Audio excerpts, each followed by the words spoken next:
मुख्यमंत्री माझी लाडकी बहीण योजनेअंतर्गत तुमचा अर्ज मंजूर होऊनही पैसे जमा झाले नाहीत. तर नेमके काय कारण आहे की तुमचे पैसे जमा झाले नाहीत, या संदर्भात आपण सविस्तर माहिती पाहणार आहोत. नमस्कार. मुख्यमंत्री माझी लाडकी बहीण योजनेअंतर्गत तुमचा अर्ज मंजूर होऊनही पैसे जमा झाले नाहीत किंवा काही महिलांचा अर्ज देखील प्रलंबित आहे का, याविषयी काहीच अपडेट नाही. त्यामुळे त्यांच्या खात्यामध्ये पैसे जमा झाले नाही. आणि जर तुम्हालाही पैसे आले नाहीत तर का आले नाहीत, नेमक्या काय अडचणी आहेत, याबद्दल माहिती पाहणार आहोत. तत्पूर्वी तुम्ही चॅनेलवर नवीन असाल तर लगेच चॅनेलला सबस्क्राईब करा, कारण अशाच महत्त्वपूर्ण माहिती तुम्हाला मिळत राहील. तर तुम्ही मुख्यमंत्री माझी लाडकी बहीण या योजनेचा अर्ज केला आणि तुमचा अर्ज मंजूर देखील झाला, तर नेमकी काय अडचण आहे की पैसे जमा झाले नाही.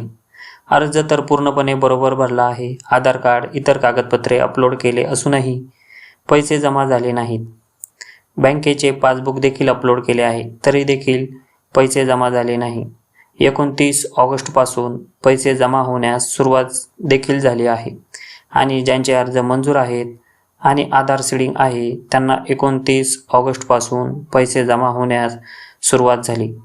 परंतु जर तुमचा अर्ज मंजूर आहे आणि तुमचे पैसे जमा झाले नसतील तर तुम्हाला प्रथम तुमचे आधार सीडिंग स्टेटस चेक करून घ्यावे लागेल.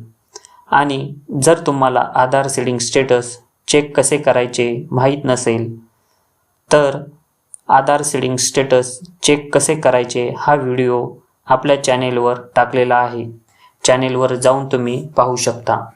आणि जर तुमचे आधार सीडिंग नसेल तर तुम्हाला आधार सीडिंग करून घ्यावे लागेल आणि आधार सीडिंग केल्यानंतर तुम्हाला पैसे जमा होतील. त्यामुळे तुम्हाला काळजी करण्याचे काही कारण नाही.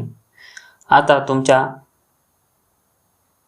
लक्षात आले असेल की अर्ज मंजूर असूनही पैसे का जमा झाले नाही, तर आधार सीडिंग नाही. त्यामुळे आता तुम्ही प्रथम तुमचे खाते ज्या बँकेमध्ये असेल त्या बँकमध्ये जाऊन तुम्ही आधार सीडिंग ॲक्टिव्ह करून घेऊ शकता आणि आधार सीडिंग ॲक्टिव्ह नंतर तुम्हाला पैसे जमा होतील.